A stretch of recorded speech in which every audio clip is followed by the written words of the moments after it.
New National Security Advisor, Frank Carlucci, came in, and he wanted you as his deputy. And I said, Frank, it can't be that important. He says, it is that important. So then I said, okay, see if you can risk your entire career by saying the next sentence. I said, well, Frank, if it's that important, why doesn't the president call me? Half hour later. You had a call from? Hello, General Powell. This is Ronald Reagan. Yes, sir. I really, really want you to come back here. He's reading the talking points that Frank gave him.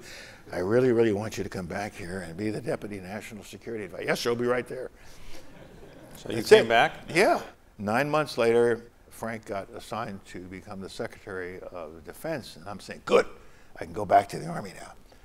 And then one day I was chairing a National Security Council meeting, and suddenly the door opens and the president walks in, gets to the head of the table, and Frank comes around to the side.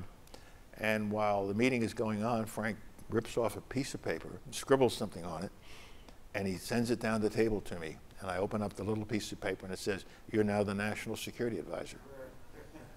No interview, no nothing. So the last year and a half of my time in the White House was with President Reagan.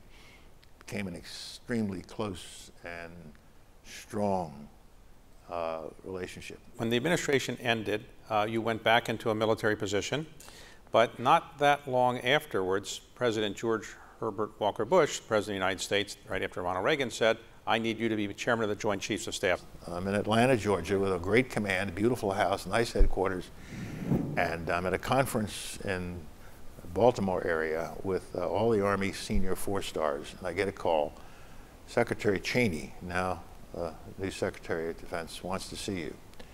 And so I said, uh-oh. So I go to the Pentagon in chinos and a polo shirt and go into his office, and he says, President Bush wants to make you the chairman.